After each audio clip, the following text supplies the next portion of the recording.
Olá, eu sou Conceição Bahia, por muitos conhecido como Dorinha Bahia, sou psicóloga, especialista em neuropsicologia clínica e hoje optamos por falar aqui sobre o transtorno bipolar. Muitos talvez poderiam se perguntar neste momento, o que é realmente um transtorno bipolar? Muito provavelmente você já teve contato com alguém portador do transtorno bipolar, ou já ouviu falar de alguém que tenha transtorno bipolar, e é muito comum, nos dias atuais, é muito comum no decorrer da vida social, as pessoas chegarem para a gente e dizer, olha, fulano tem transtorno bipolar, não é possível, uma hora ele está de um jeito, outra hora ele está de outro. E há situações em que a gente ouve algo até assim, mais estranho, mais bárbaro. Me lembro de uma ocasião em que eu estava terminando uma palestra, e ao terminar a palestra, parte de uma família que estava assistindo, parte dessa família me procurou ao término da palestra e me disse o seguinte, olha, fulano é tripolar. A gente precisa de socorro. Fulano é tripolar. E eu percebi que aquela família estava tão tensa, estava tão apreensiva com a situação que estava vivendo. E naquele momento, para suavizar a tensão que estava acontecendo ali, eu me lembro até de ter feito uma brincadeira. E naquele momento ali, para suavizar, eu disse para aquela parte daquela família, olha, este transtorno não fazia parte da minha grade universitária e nem das minhas especializações, né? Então aí a família deu uma suavizada, percebeu que era possível tratar do caso de uma forma mais suave e a gente pode conversar ali durante um período, né? Então hoje é muito comum qualquer situação diferente que a pessoa atravessa e que causa uma mudança de humor, fica muito comum as pessoas classificarem como transtorno bipolar, tá? Então, para aquela parte da família naquele momento, eu conversei um pouco e pude colher algumas informações no seguinte sentido. Foi quando elas disseram, olha, de manhã ele está de um jeito, o horário do almoço está de outro, à tarde está de outro, basta que aconteça uma coisinha mínima e ele muda completamente de humor. Então ali eu pude fazer algumas intervenções junto àquela família, promovendo ali algumas orientações, no sentido de que a instabilidade de humor era provavelmente a causa principal do comportamento daquela pessoa que estava sendo mencionada ali. Então, o que eu quero trazer aqui é o seguinte, instabilidade de humor é diferente de transtorno bipolar, né? A instabilidade de humor, ela depende de uma alavanca, de uma situação que tira a pessoa de um bem-estar e joga para um mal-estar, que tira a pessoa de um momento de paz e joga para um momento de raiva muito grande, muito intensa. Já o transtorno bipolar, ele independe dessas situações. Ele independe disto. Então a pessoa, ora, ela vai estar num estado depressivo muito baixo, aonde a pessoa perde a vontade de todas as coisas. A gente pode depois falar mais detalhadamente sobre isto. E ora, ela vai estar num estado muito elevado. Isto independente de que haja alguém que faça raiva, de que haja alguma tristeza naquele momento. Por que é que isso acontece? A instabilidade emocional, ela depende de fatores que mexem com as emoções da pessoa ali. O transtorno bipolar, ele não depende disso daí, ele acontece. Ele acontece na vida da pessoa porque existe algo que a gente chama de uma disfunção que é uma disfunção da questão neuronal, né? É da química neuronal da pessoa, tá? E aí a gente pode perceber o seguinte: com relação ao transtorno bipolar, existe uma necessidade de estar pareando ali o tratamento da psicologia com a medicação. Então, o paciente que possui o transtorno bipolar, ele precisa desse amparo, ele precisa deste cuidado. Já a pessoa que simplesmente possui aí essa questão do desequilíbrio emocional, da instabilidade emocional, na maioria dos casos, uma boa terapia dá conta, né? Uma boa terapia dá conta. Então, a primeira coisa que a gente precisa fazer aqui é essa diferenciação sobre o transtorno bipolar, de instabilidade emocional, e para que pare de haver essa banalização do que é realmente um transtorno, do que é realmente uma pessoa que sofre com esta doença, de outras pessoas que de repente apenas se encontram em estados de desequilíbrio emocional. Que quando se banaliza o verdadeiro transtorno, na maioria das vezes, ele perde o nível de importância na vida do paciente e ele perde o nível de importância e de cuidado na vida dos familiares deste paciente, tá? Então, quando se trata de transtorno bipolar,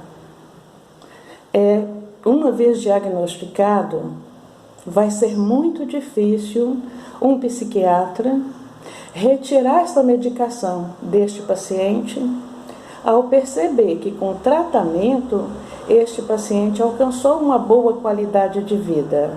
Então, o que eu quero dizer aqui é o seguinte: uma vez diagnosticado com transtorno bipolar, o tratamento é uma necessidade, tá? Tanto em termos medicamentoso, quanto em termos psicoterápico. Ele é uma necessidade. E eu costumo no consultório, às vezes, comentar com pacientes, com familiares, o seguinte: quando se caminha, no caso do transtorno bipolar, quando se caminha de mãos dadas, o paciente, a família, o acompanhamento psicoterápico e o acompanhamento psiquiátrico, este paciente pode ter uma excelente qualidade de vida, né?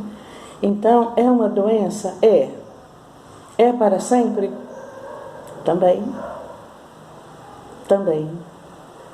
Muito raramente um psiquiatra retirará a medicação de um paciente que já foi diagnosticado com transtorno bipolar, uma vez que essa medicação melhorou em muita qualidade de vida deste paciente, tá? Então, para os familiares, eu costumo dizer o seguinte: olha, é necessário paciência, é necessário compreensão, é necessário muito diálogo, porque o transtorno bipolar não é culpa do paciente. Já é comprovado cientificamente que o transtorno bipolar, ele vem de uma carga genética. Então a ciência hoje ela já consegue comprovar que é bem mais fácil encontrar novos casos de transtorno bipolar em famílias aonde já há antecedentes de casos. Ou seja, vem de uma carga genética, é mais comum, não significa que é regra total. É mais comum se encontrar o transtorno bipolar aonde a geração anterior já manifestou esta questão. Então, por ser uma carga genética, fica muito claro que o transtorno bipolar, aquele desequilíbrio, as crises depressiva, maníaca, né? Ou então depressiva e eufórica, não é culpa do paciente. Às vezes o paciente ele sai num desequilíbrio tão grande que faz coisas absurdas e que a família, às vezes no momento de revolta, acaba deixando o paciente por conta própria. É muito comum a gente ver isso. Então, para a família, eu costumo dizer o seguinte: observe, ampare, acompanhe, oriente, cuide. Transtorno bipolar não é culpa do paciente. Mas para o paciente, eu costumo dizer também, ele não deve se colocar na posição de vítima apenas, porque existe tratamento. Então, ele não tem culpa de ter o transtorno, né? Ele não pode escolher ter ou não ter a questão do transtorno bipolar, mas ele pode optar por escolher o tratamento. E uma vez bem tratado, com certeza este paciente terá uma boa qualidade de vida, tá? Vamos falar aqui de alguns sinais que podem ajudar as famílias a detectar a questão da crise se manifestando, tanto na depressão quanto na euforia.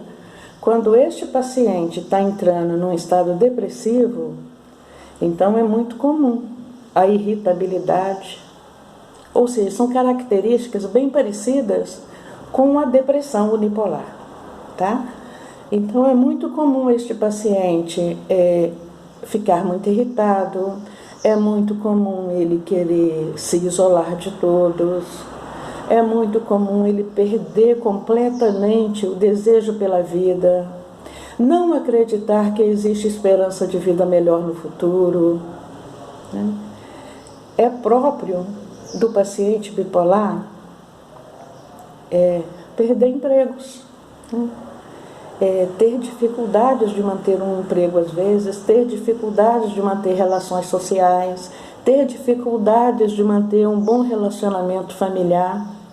Isso é muito comum. Então, por isso que eu falo da necessidade deste nível de compreensão e de amparo de familiares e amigos. E do outro lado, eu falo da necessidade do paciente não se colocar numa posição de vítima, porque existe tratamento. Então, quando caminha, né, os quatro pilares, quando caminham juntos, a psiquiatria, a psicologia, a família e o paciente, este resultado de tratamento promove uma qualidade de vida muito boa para o paciente. Então, se na sua família existe casos, se entre os amigos existe casos, a minha orientação é para quê? Observe e tente ajudar de alguma forma. É muito comum quando o paciente está num estado depressivo, às vezes o médico, por ter dificuldade, o psiquiatra, por ter dificuldade de identificar de cara que se trata de um transtorno bipolar, ele entra com um antidepressivo, e às vezes um antidepressivo muito forte e por muito tempo. Porque o transtorno bipolar é um diagnóstico difícil de ser fechado, que às vezes a pessoa fica naquele quadro de depressão por um tempo muito longo. Então, o psiquiatra, ele não adivinha e ele não tem bola de cristal. Então, é comum, às vezes, ele acompanhar um paciente por vários meses e, às vezes, até anos. E o psicólogo também, às vezes, acompanhar por vários meses e até anos, acreditando que aquele caso seria um caso de depressão. Por isso, quando a gente acompanha um caso de depressão por um longo tempo, a gente tem um olhar bem apurado com relação a isto. Porque às vezes chega um momento em que o antidepressivo forte, contínuo, ele começa a fazer um efeito mais intenso, e no momento em que ele está tirando aquele paciente do quadro da depressão, e que aquele paciente chegou no limiar e vai passar para um quadro de euforia, né, vai subir para o outro polo, é muito próprio desse paciente se desequilibrar emocionalmente mesmo. E nestes momentos corre esse risco até do autoextermínio. Ok? Então estejam atentos, né? Vamos cuidar, vamos tratar, tá bom? Como eu disse, existe tratamento e existe cuidados para isto, existe medicação, existe profissionais, existe família para acolher. Vamos tratar, vamos cuidar. Então falamos aqui até agora da questão dos sinais do quadro depressivo.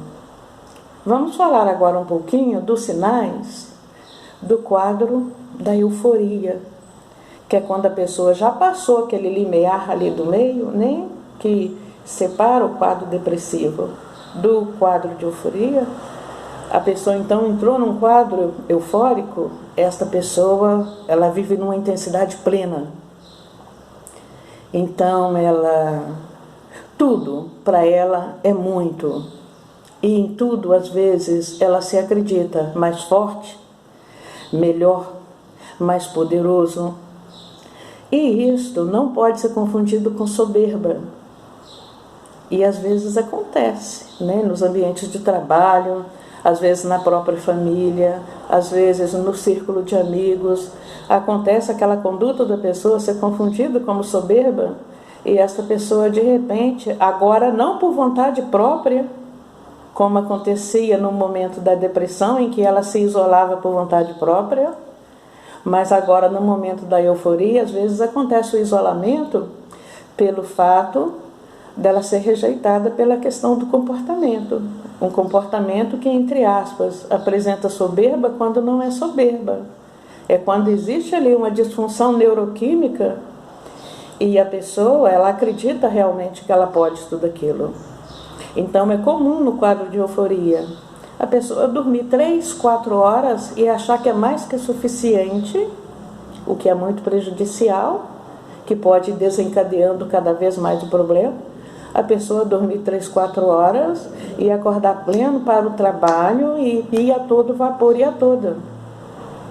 É muito comum também a libido ficar exacerbada e a pessoa ter práticas sexuais, às vezes, muito intensamente, né, com uma única pessoa, ou às vezes de uma forma muito dissipada com diversos parceiros.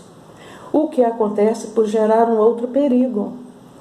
Porque como a pessoa não tem ali aquela medida do equilíbrio, aquele bom senso de que ele não é tão poderoso e de que ele não é inatingível, na maioria das vezes, essas trocas de parceiros, essa vida sexual intensa e com diversos parceiros, ela acontece sem a devida proteção. Então, para as meninas, né, ou para as mulheres, gerando às vezes uma gravidez indesejada, gerando doenças, né, sexualmente transmissíveis, e para os rapazes, os homens, gerando uma paternidade no momento em que a pessoa está despreparada e também doenças. Então vamos estar atento a essas questões, vamos estar atento ao fato de que bipolaridade e instabilidade de humor são questões bem diferentes. Para a bipolaridade é necessário o tratamento medicamentoso e psicoterápico. Para a instabilidade de humor, conforme eu disse no início, às vezes apenas uma boa terapia dá conta, porque a instabilidade de humor, ela pode ser controlada da seguinte forma: controlando-se as ações provenientes daquela emoção compulsiva. Às vezes a gente vê as pessoas dizerem assim: fulano de tal tem que aprender a controlar as emoções. Qualquer coisa ele perde o controle e as emoções dele vêm à tona e ele se estronda. Eu vou explicar uma coisa aqui. Não existe controle emocional. Tá? Não existe controle emocional. Porque as emoções, quando vêm, elas simplesmente acontecem. O que a gente aprende é uma reeducação emocional. É educar as ações que seriam utilizadas após a manifestação dessas emoções, né? Então, eu costumo comparar, às vezes, conversando com pacientes e tudo mais, quando a gente está tratando dessas questões do controle emocional, eu costumo dizer assim, olha, quando algo se põe à sua frente e você não quer ver determinada coisa para não ser testemunha de um fato, mas aquela coisa acontece na sua frente, você consegue controlar para não ver? Aconteceu e você já viu. Então, o que você pode fazer é fechar os olhos depois para não continuar vendo. O que você pode fazer é, de repente, se afastar do local para não continuar assistindo, afastar do local para não continuar ouvindo. Por quê? Como olhos e ouvidos não tem cerca, não tem muro, as emoções também, elas não têm cerca, elas não têm muro. Às vezes acontece um fato e você simplesmente sente muita raiva. Acontece um fato e você simplesmente sente muita tristeza. Então, o controle emocional, cientificamente comprovado pela neurociência, pela neuropsicologia, controle emocional não existe, tá? As emoções, elas vão acontecer, elas vão vir à tona de qualquer forma. O que existe é o controle das ações posteriores às emoções. Então, neste caso da instabilidade emocional, a gente faz um trabalho de reeducação dessas ações, cognitivamente falando. Ok? Até aqui, agradeço a atenção.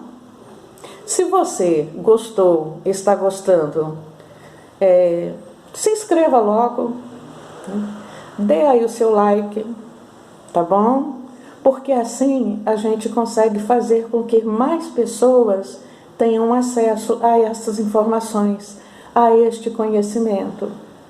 Porque se há mais likes, se há mais inscrições, né, se há mais curtidas, o YouTube entende que o conteúdo é importante e acaba apresentando esse conteúdo para mais pessoas. Então, mais pessoas terão a possibilidade de se cuidar melhor e de ajudar o outro a se cuidar melhor. Encerramos aqui. Um abraço. Até o próximo. Continuaremos no próximo vídeo. Até!